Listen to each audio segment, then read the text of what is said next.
Hello, I am Shahid Khan, your beautiful channel biology word class, जिसके अंदर हम बात कर रहे हैं क्लास 10 केमिस्ट्री और चैप्टर हमारा है fourth, carbon and it is compound. Carbon और उसके यौगिक के बारे में पढ़ रहे हैं, जिसके अंदर हमारा लेक्चर 1 हो चुका है, लेक्चर 2 हमने कर चुके हैं। ये लगभग 30 मिनट्स के लेक्चर हैं, आप जाकर के देख सकते हैं। यहाँ पर पिन दिया हुआ है बायोलॉजी वर्ड क्लास, चैनल का नाम है, आप सर्च करेंगे carbon and it is compound lecture 1, जिसके अंदर हमने पढ़ा बॉन्ड की साझेदारी यानी कोवलेंट बॉन्ड और कोऑर्डिनेटिंग बॉन्ड, इसके बारे में हमने पढ़ा। और फिर उसके बाद में आज हम पढ़ेंगे कार्बन के अप्रूव के बारे में। कार्बन के अप्रूव थर्ड अप्रूव है, यानी 3 अप्रूव हैं। फर्स्ट बात करेंगे ग्रेफाइट की, सेकंड है अप्रूव इसका डायमंड्स और थर्ड अप्रूव इसका पढ़ना है हमको बकमिलिस्टर फ्लोरीन्स। क्लास 10th में इतना डिटेल्स में नहीं दिया हुआ है, आप देखेंगे लगभग 2 पेज चैप्टर 4 के खोलें तो उसमें देख सकते हैं, ओपन करें देख सकते हैं। एनसीईआरटी क्लास 10th की एनसीईआरटी जो है उसके अंदर आप जाएंगे देखेंगे तो वहाँ पर डायग्राम सिर्फ दिए हुए हैं और शॉर्ट में तीनों को बताया गया है। लेकिन क्लास 11th में जैसे ही आप पहुंचेंगे, क्लास 11th में ये कंप्लीट आपको डिटेल्स में पढ़ने होंगे और इससे क्वेश्चन बहुत ज़्यादा पूछे जाते हैं। इस बार भी क्वेश्चन यानी क्लास 10th में 2025 में क्वेश्चन पूछे जाएंगे, तो आप बिल्कुल तैयार रहें और हम पढ़ाएंगे आपको। और आप इस प्लेटफॉर्म पे पढ़ रहे हैं तो आपके लिए थैंक यू। और अगर आप अभी तक हमारे चैनल को सब्सक्राइब नहीं किया है, अपने चैनल को सब्सक्राइब नहीं किया है तो चैनल को सब्सक्राइब कर लें, और लाइक नहीं किया है तो लाइक कर लें और शेयर करें। वीडियो को शेयर जरूर किया करें ताकि आपके लोगों के ही जैसा कोई ऐसा व्यक्ति होगा जिसके अंदर पढ़ने की इच्छा होगी लेकिन वो पढ़ नहीं सकता, कोई प्रॉब्लम है, यानी कि वो स्कूल नहीं जा पाता है, या पैसों की प्रॉब्लम है, या वो बॉडी से फिजिकल से कमजोर है, तो आप उसको चैनल का नेम बताएं और चैनल के नेम से वो घर पे बैठकर अपने पढ़ाई कर सकता है, चाहे वो चाहे बेटी हो चाहे वो बेटा हो। बिल्कुल ध्यान से एकजुट होकर के हमारी बातें सुने और लगातार हमारी तरफ देखते रहें। बिल्कुल शोर शराबा ना करें। लेक्चर बात करेंगे हम आज लेक्चर 2 की। लेक्चर 2 हमारा कंप्लीट हो चुका है। लेक्चर 3 में हम पढ़ेंगे कार्बन के अप्रूव।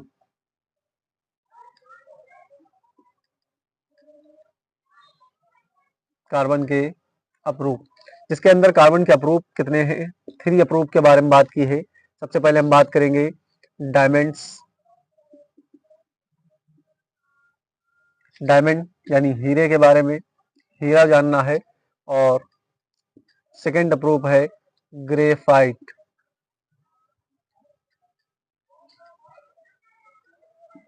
ग्रेफाइट, ग्रेफाइट क्या होता है? ग्रेफाइट को हिंदी में भी ग्रेफाइट बोलते हैं। ये जैसे पेंसिल के अंदर पाया जाता है ग्रेफाइट, ठीक है। पेंसिल में जो वो स्लाइड होती है, स्लाइड को हम क्या बोलते हैं? ग्रेफाइट बोलते हैं, और ग्रेफाइट ही लुब्रिकेंट में काम आता है। थर्ड बात करते हैं अगर हम बकमिलिस्टर, बकमिलिस्टर फ्लोरीन्स, बकमिलिस्टर फ्लोरीन्स के बारे में। नाम एक्चुअल में फ्लोरीन्स है, लेकिन इसको सेकंड नाम से इसको हम जानते हैं बकमिलिस्टर फ्लोरीन्स। और इसका एक नाम होता है C16, एक होता है C17, इसके अंदर कार्बन होते हैं। तो C16 यानी कार्बन 16 और कार्बन 17। आज हम बात करेंगे डायमंड्स के बारे में और जानेंगे डायमंड के बारे में, यानी हीरा किस प्रकार का होता है, इसका हाइब्रिडाइजेशन कैसा होता है, और इसकी आकृति कैसी होती है, इसका शेप कैसा होता है, और इसके बारे में डेप्थ में जानेंगे। आज अगर पढ़ लेते हैं आप तो क्लास 11th में पढ़ने की आपको जरूरत नहीं पड़ेगी। हम डायमंड्स के बारे में पढ़ने जा रहे हैं। तैयार हैं? बिल्कुल आप अपने नोट को तैयार करके रखें, अपने पेन को अपने हाथ में पकड़ लें, और जैसे ही हम बोलेंगे कि इसका वीडियो को पॉज करना है, वीडियो को पॉज करने के बाद लिखना है, तभी आप लिखेंगे। इसके बावजूद आप कुछ नोट नहीं करेंगे, स्क्रीनशॉट नहीं लेंगे। तो थैंक यू। आप अगर दिन में वीडियो देख रहे हैं तो आपके लिए गुड मॉर्निंग, अगर आप नाइट में वीडियो देख रहे हैं तो आपके लिए गुड नाइट। मैं Shahid Khan, your beautiful channel biology word class, जिसके अंदर पढ़ने जा रहे हैं डायमंड्स। कम ऑन, ध्यान दें इधर हमारी बात पे, हेडिंग डाल लें डायमंड।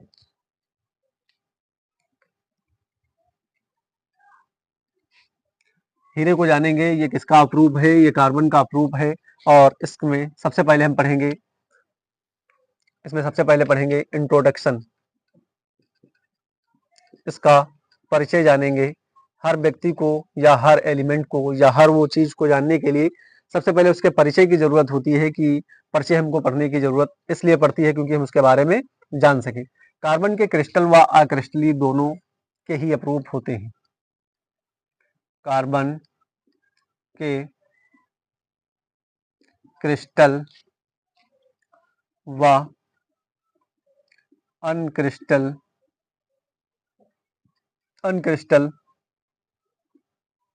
दोनों ही अप्रूव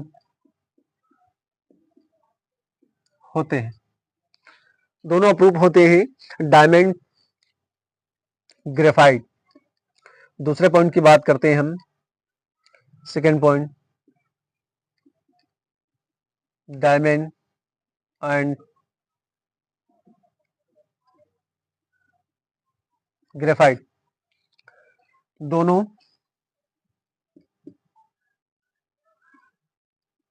कार्बन के, डायमंड एंड ग्रेफाइट दोनों कार्बन के प्रमुख घटक हैं। क्रिस्टली घटक हैं। कैसे घटक हैं? क्रिस्टली घटक हैं, सॉरी, क्रिस्टली घटक हैं। अब हम बात करेंगे इनके कुछ साइंटिस्ट आए और इनके बारे में हमको बताया। सबसे पहले साइंटिस्ट आया WH क्रेटो, HW क्रेटो। दूसरा साइंटिस्ट स्मेले, स्मेले। और थर्ड साइंटिस्ट एंड RF कौन सा? कर्ल। ये तीन साइंटिस्टों ने सन 1985 यानी 1985 में कार्बन के 1985 में कार्बन के एक अन्य रूप, एक अदर फॉर्म की खोज या डिस्कवरी की। क्या किया? डिस्कवरी की, जिसे आज हम फ्लोरीन्स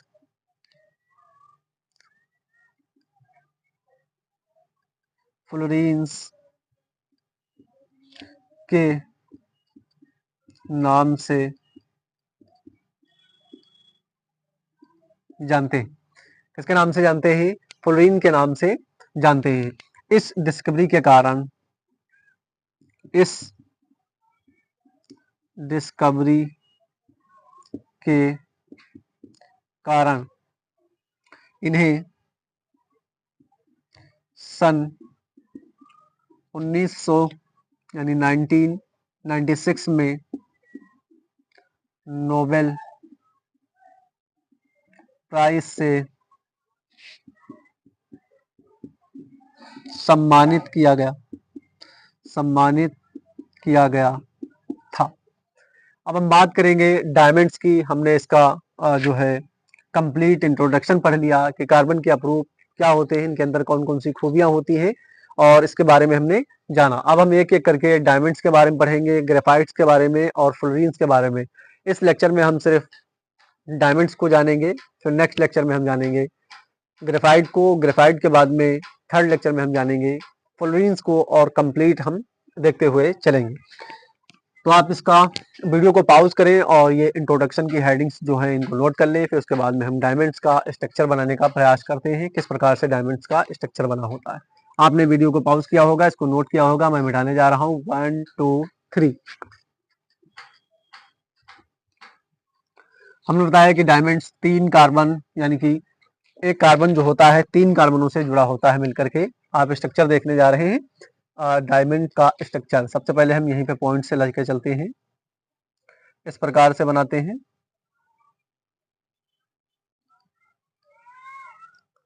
आप हमारे साथ में बनाते रहें। फिर इसके बाद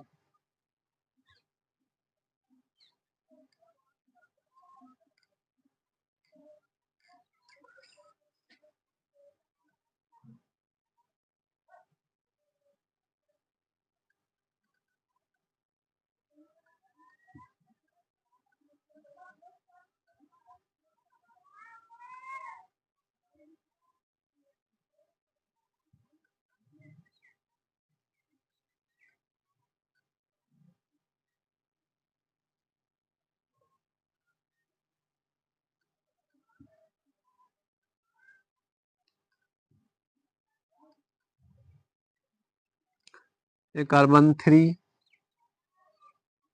से जुड़ा होता है।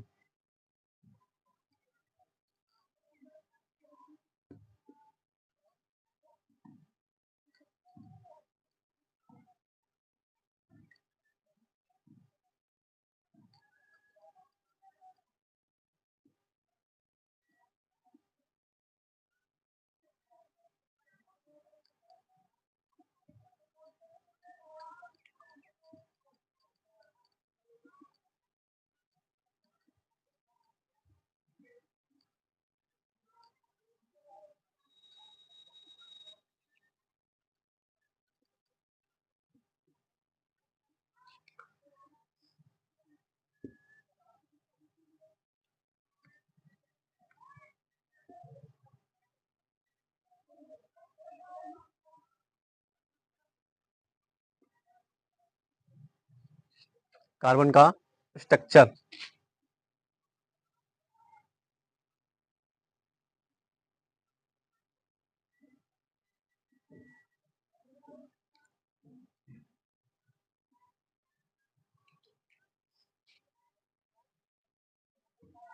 जरूरी नहीं है कि बाहर की स्लाइडें जुड़ी हो। इसके एक कार्बन से दूसरे कार्बन तक जाने के लिए इसकी लेंथ कितनी होती है? एक कार्बन के एक बीच के कार्बन की 154 पिकोमीटर होती है। कितनी होती है? 154 पिकोमीटर होती है। यह स्ट्रक्चर किसका हमने पढ़ लिया? स्ट्रक्चर, ये figure FIG, structure of diamond, structure of diamond. Diamond के फिगर्स के बारे में हमने पढ़ा और जाना। आप देख सकते हैं यहाँ पर आपके सामने स्ट्रक्चर बना हुआ है। आप चाहें तो इसको स्ट्रक्चर को वीडियो को पॉज करें और स्ट्रक्चर को बना सकते हैं। ठीक है, वीडियो को पॉज करके स्ट्रक्चर को बना सकते हैं। हम पढ़ेंगे ये स्ट्रक्चर के बारे में और स्ट्रक्चर का क्रिस्टली महत्व के हम कुछ पॉइंट्स के बारे में जानेंगे। आपने कंप्लीट स्ट्रक्चर बना लिया होगा, आपकी बुक में NCERT के अंदर बना हुआ है। आप चाहे वहां से इसको बना लें, इंपॉर्टेंट स्ट्रक्चर वहां से बनाना चाहें तो आप बना सकते हैं। ठीक है, किसी को कोई प्रॉब्लम नहीं होना चाहिए, स्ट्रक्चर कहीं से भी बना होना चाहिए। ठीक है, ये किधर भी किस साइड में भी जुड़ सकता है। ठीक है, आपने इसका स्ट्रक्चर बना लिया होगा 1 2 3। अब हम इसके कुछ पॉइंट्स के बारे में पढ़ेंगे और ये हमारा हीरा यानी डायमंड कंप्लीट हो जाएगा। क्रिस्टल नेट डायमंड, इसके अंदर क्या होता है? सबसे पहले फर्स्ट पॉइंट होता है क्रिस्टली जालक होते हैं। क्या होता है? क्रिस्टली जालक होते हैं हीरे में।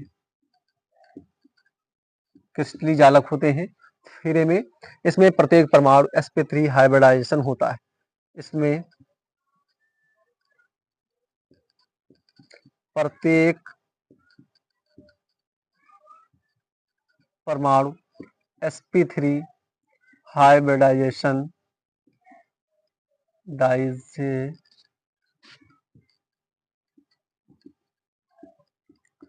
sp3 हाइब्रिडाइजेशन होता है और टेट्रागोनल सिमेट्री होती है। इसमें कैसी होती है? टेट्रागोनल सिमेट्री होती है। टेट्रागोनल सिमेट्री सिमेट्री होती है। टेट्रागोनल सिमेट्री का मतलब क्या होता है? एक कार्बन कोई 3 कार्बनों से जुड़ा होगा, टेट्रागोनल सिमेट्री होती है। टेट्रागोनल सिमेट्री होती है इस प्रकार से एक कार्बन 3 कार्बनों से जुड़ा होता है। ये टेट्रागोनल सिमेट्री का रूप लेती है। अदर 4 कार्बन एटम से कंबाइन होते हैं। अदर 4 कार्बन जो होते हैं एटम से कंबाइन होते हैं। किससे कंबाइन होते हैं? एटम से कंबाइन होते हैं। अटल 4 कंबाइन होते हैं। इसमें CC बॉन्ड की लेंथ, इसमें कार्बन के बीच की लंबाई कितनी होती है? 154 पिकोमीटर यानी 154 मीटर होती है। 154 पिकोमीटर होती है। ठीक है, और फिर ये रिज्ड 3 डायमेंशनल ये रिज्ड, ये रिज्ड 3 डायमेंशनल नेटवर्क का फॉर्मेशन करते हैं। इनके बॉन्ड को तोड़ना कठिन होता है। इनके बॉन्ड को तोड़ना कठिन होता है। यह रिज्ड 3 डायमेंशनल नेटवर्क का फॉर्मेशन करते हैं। इनके बॉन्ड को तोड़ना कठिन होता है। सीसी यानी कार्बन कार्बन के बीच की लंबाई को 154 पिकोमीटर से मापा जा सकता है। डायमंड अर्थ पर पाया जाने वाला सबसे हार्ड सब्सटेंस है। डायमंड अर्थ पर पाए जाने वाला सबसे हार्ड एलिमेंट नहीं, कंपाउंड है। क्या है ये? सबस्टेंस या पदार्थ मान सकते हैं इसको हम, सबस्टेंस है। ये अर्थ पर पाया जाने वाला सबसे हार्ड सबस्टेंस पाया जाता है। आप इसको नोट करें इतना, और फिर उसके बाद में हम इसके पढ़ते हैं यूज, कहाँ कहाँ पर इसका यूज किया जाता है डायमंड्स का। वीडियो को पॉज करें और इसके कुछ पॉइंट हमने बताए हैं। क्रिस्टली जालक होते हैं हीरे में। इसमें प्रत्येक परमाणु sp3 हाइब्रिडाइजेशन होते हैं और टेट्रागोनल सिमेट्री होती है। अदर 4 कार्बन एटम से कंबाइन होते हैं। कार्बन कार्बन के बीच 154 पिकोमीटर की लंबाई होती है। यह रिज्ड 3 डायमेंशनल नेटवर्क का फॉर्मेशन करते हैं। इनके बॉन्ड को तोड़ना कठिन होता है। और ये जो डायमंड होते हैं, डायमंड अर्थ पर पाया जाने वाला सबसे हार्ड सबस्टेंस होता है। आप इसको जो है वीडियो को पॉज करें और पॉज करने के बाद नोट करें, स्क्रीनशॉट कोई नहीं लेगा। हम इसके बाद में पढ़ते हैं इसके यूज, और यहीं पे हम लेक्चर अपना करेंगे समाप्त। 2 मिनट और वेट कर लें जल्दी से। आपने इसको नोट कर लिया होगा और मैं मिटा दूं। 1 2 3 हम पढ़ेंगे डायमंड्स के यूज ऑफ डायमंड। कार्बन के अप्रूव में से एक हमने अप्रूव पढ़ लिया, uses of diamond. Uses of